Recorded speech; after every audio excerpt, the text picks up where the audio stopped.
This is episode 175 of Zen and the Art of Real Estate Investing with my guest, Adam Zock. Adam is the co-founder of Home Equity Partner, where they transform renters into homeowners across the Midwest, bridging the gap for people who are 1 to 3 years away from mortgage eligibility. But the cool thing is that they achieve this by connecting them with real estate investors seeking double-digit returns backed by real estate. Adam, welcome to the show. Thank you for having me. I love your background in the Miro and excited to dive in more. Yeah, thanks. I appreciate it. Yeah, well, let's go back to your background. When growing up was the first time you remember thinking about real estate as something that could play a role in your life later? So it really wasn't on my mind until post-college when I bought my first home and had my buddies renting out the rooms. Oh, awesome. I kind of knew that real estate in general, can be this benefit, but I don't pretend to be smart enough, to know that. It was like, can I have fun in college and can I get good grades? And it's like, it wasn't much beyond that where I had, kind of these great ambitions, but it's like, once you start the W2 world, people like me, your foot starts tapping underneath the table. That's pretty much every guest I've had on the podcast and myself, because we all have the same entrepreneurial mindset where like we can do the 9 to 5, but as you're right, you're like, well, I mean, this office kind of sucks. Yeah, and it's kind of like, well, what am I going to put my energy into? Football starting back up? Should it be fantasy football, or could it be building a real estate business that's going to do different things? So to each their own, and some people might enjoy different pieces, but I love the fact that you can get into something that over a long-term gain. Once I read the stat that the most millionaires in the world have been created through some version of, whether it's land, real estate, or some version of that. I was like, oh, that makes a lot of sense. You can just make one decision and in 30 years, it'll make you a millionaire. How did you come to this without a ton of background in it? There's a famous story or a famous book that calls it beginner's luck.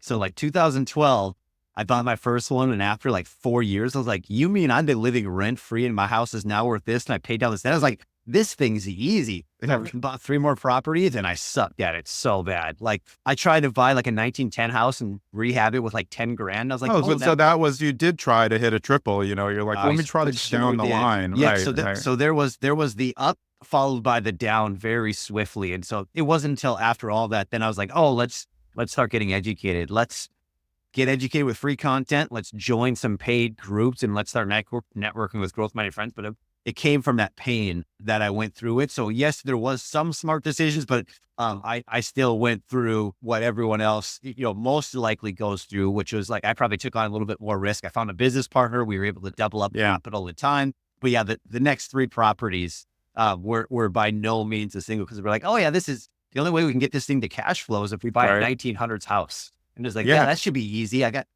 5% in reserves. I was like, oh no, that's not quite how it works. But by going through that experience, there's no other way than just that true hard knocks of learning it.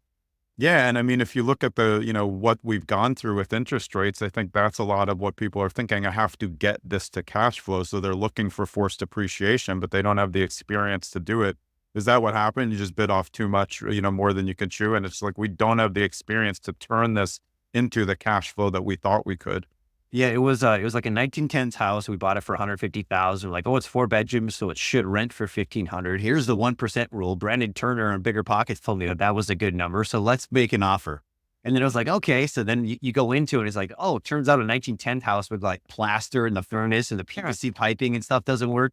And then we're trying to replace an egress window, and it's like, oh, this doesn't now meet code. You have to make the window twice as big, so you got to cut out into the siding. This window in the bathroom that's not vented. And I was like, oh man. So then it was just like tallying up. So now it's just damage control. Okay, now we're going to put in another probably 30 to 40 grand that we didn't expect. And it's like, well, that's like a whole nother house purchase. That's 20% down on another home. So it's like, okay, so now we're cash flow positive, but our return on equity is terrible. We thought we were going to get a 12% cash on cash. Turns out it was much less than that. It's probably like a 2% cash on cash. But it was like, now we know, check mark. That's what not to do. Next one, like, okay, here we now have our list of what we're not going to do. So now we have our new non-negotiables.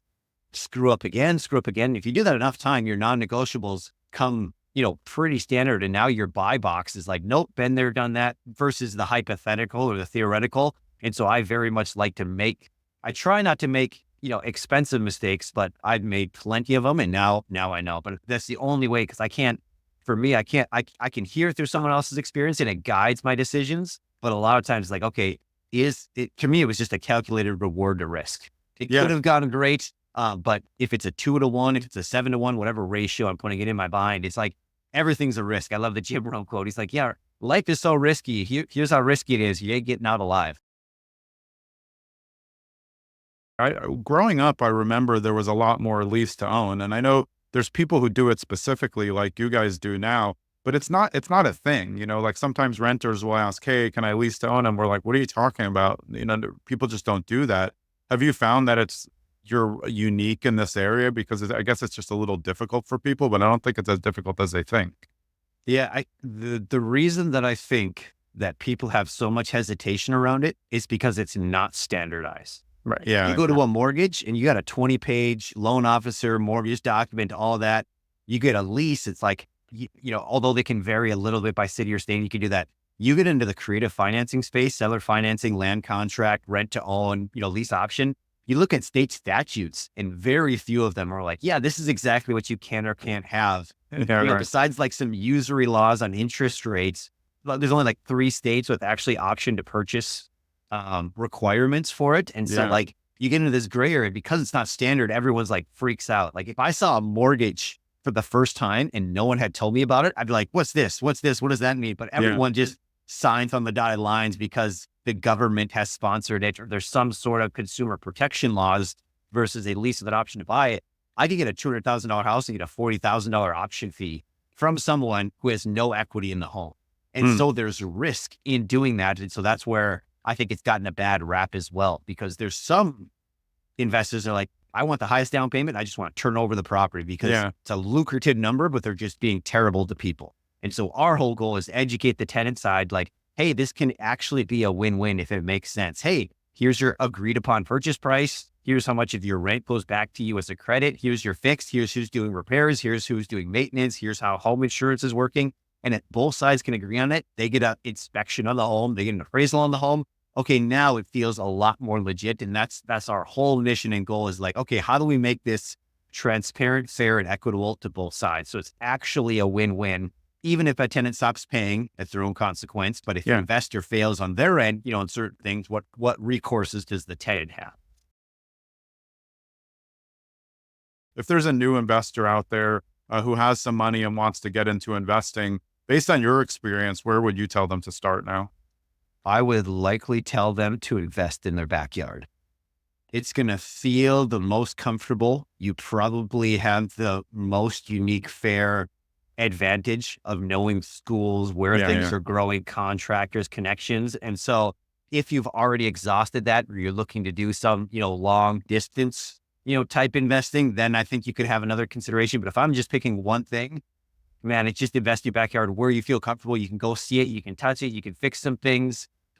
Now, if you're looking to scale beyond that, I'd be like, don't touch it. Don't look at it. Like for me, like I haven't seen any of the last 70 properties that we've bought. And so but that's a very different mentality than someone's like, if I'm looking at my next one, like there's probably, and someone is getting an accepted offer on a home in your town in this next week. And it's just like, why couldn't that be you? Because it clearly works for them in some fashion.